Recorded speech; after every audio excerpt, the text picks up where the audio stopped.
Hey everybody. I I want to have some real talk. I've been thinking a lot lately. Um, so last weekend, my wife and I drove down to Seattle, and we spent the weekend at the Gottman Institute doing their 7 principles for making marriage work training. So we can now lead that program. It was awesome. It was an amazing experience, and we got trained by some of the most incredible therapists slash trainers on the planet. And we learned a lot about the Gottman Institute's 7 Principles for Making Marriage Work, which is also an amazing book. Um, but going through that training reminded me of one of the principles. It's principle number 3: turn towards each other instead of away. And I've been thinking about this all week because I get a lot of phone calls and emails from couples who are frustrated or confused or angry at their partners. They're not feeling connected anymore. They're not feeling like that spark anymore. And man, I want because you're my friends on Facebook, that my goal is to help people have the most incredible marriages possible. And we have like this science that the Gottmans have researched. John Gottman has done over 40 years of research to determine what makes marriages work, and he's distilled it into these 7 principles. And one of those principles that I have been thinking about a lot lately is that turning towards each other, as I just showed you the chapter. And what it means to turn towards each other is when you're, well, let me explain the math first. No, let me explain what it means to turn towards each other. So when you turn towards somebody, you're basically acknowledging them. You're like responding to an offhanded comment, like, "Oh, looks like it's going to be a nice day today." You respond with, "Yeah, it does. Look, the sun's coming up." Or if they say, "Hey, did you see that news story today?" You respond with, "Oh, no, I didn't. Can you tell me about it?" That is turning towards your partner. Turning towards your partner is also acknowledging things that they do well in your life, like acknowledging, saying, "Hey, like, I noticed you emptied the dishwasher. Thank you. I really appreciate that." Or, "Hey, thank you so much for making dinner tonight. It means so much to me that you just take care of that, and I don't even have to think about it." And just acknowledging your partner for the little things, the little ways in which they make your life better on a daily basis. That's turning towards your partner. Turning away from your partner is oftentimes, it looks like silence. Somebody says, "Hey, super nice day outside," and you just don't say anything. Or they say, "Hey, I was thinking about my birthday last year. Do you remember that?" And then you say, "Well, why are we talking about your birthday right now? I'm busy. I'm doing something else."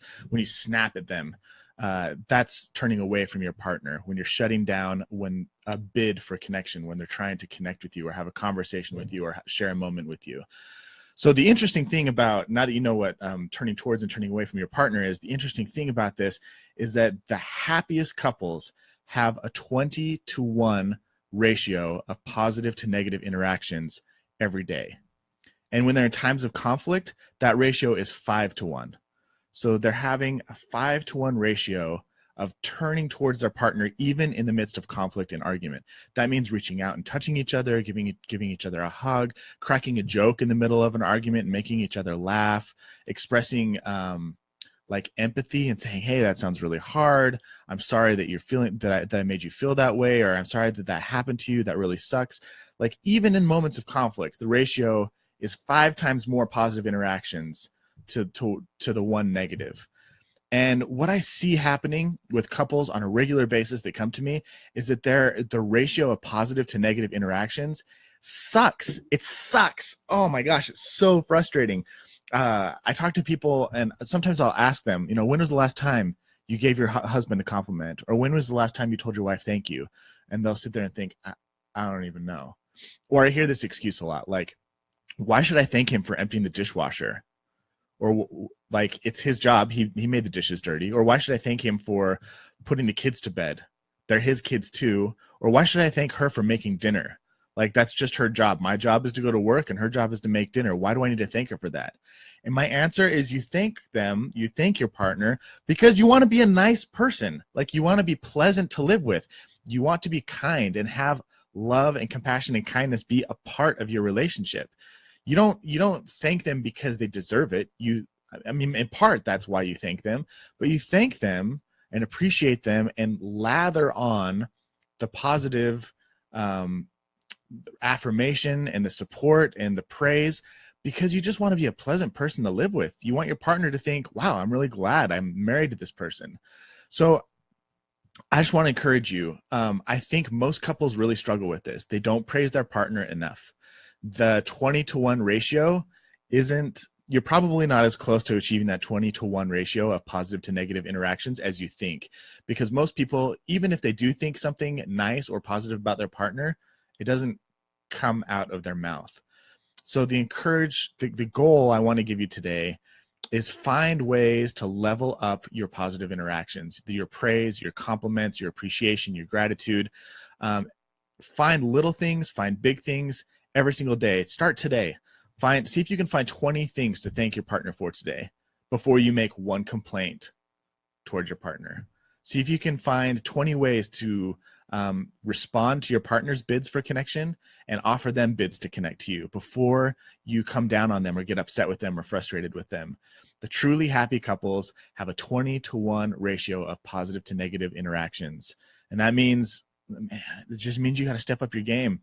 And I think that there's a lot of partners out there who are starving for affection. They're starving for appreciation. They're starving for a little thank you. Thank you for taking care of the kids. Thank you for making breakfast. Thank you for mowing the lawn. Thank you for filling the gas tank. Thank you for taking care of dinner tonight.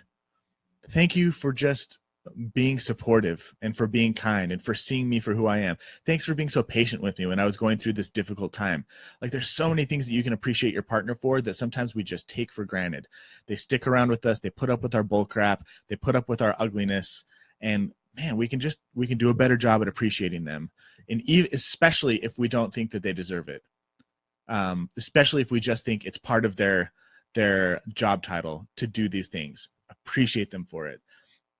I promise you that if you step up your bids for connection, and if you get that 20-to-1 ratio into place, it will absolutely transform your marriage. It will transform your relationship.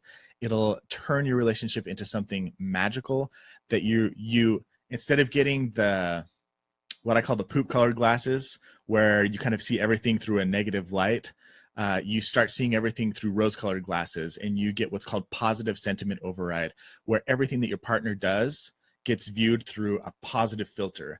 So even if your partner does something that's questionable, you start giving them the benefit of the doubt.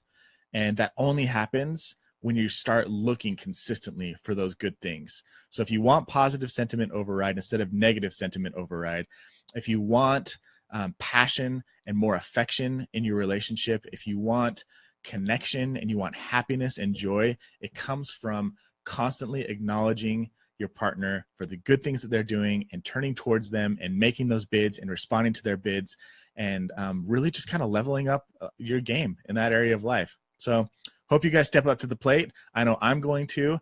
My wife is at work today, and I'm going to do a whole bunch of stuff at home and then write her a love note and send her some texts and just let her know today while she's away from me that I miss her and that I love her and that she's important to me, so that when she comes home, she's excited to walk through the door. And that's the kind of marriage I want. So that's the marriage I'm creating. And I encourage you guys to do the same. Have a good day. Let me know in the comments what you thought about this video, because I'd really like to do more of them. But this has just been something that's been on my mind that I felt like I needed to just throw out into the universe, because maybe you needed to hear it. So have a good day. Love you. Hope to hear from you. Bye.